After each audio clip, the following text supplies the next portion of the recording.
పట్టుదలతో చేస్తే సమరం తప్పకుండా నీదే.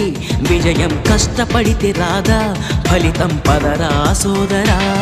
నీ ధైర్యం తోడై ఉండగా, ఏ సాయం కోసం చూడక, నీ ధ్యేయం చూపే మార్గంలో పోరా సూటిగా.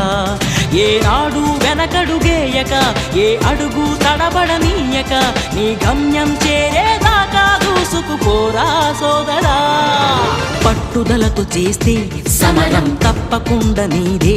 విజయం కష్టపడితే రాదా, ఫలితం పదరా సోదరా.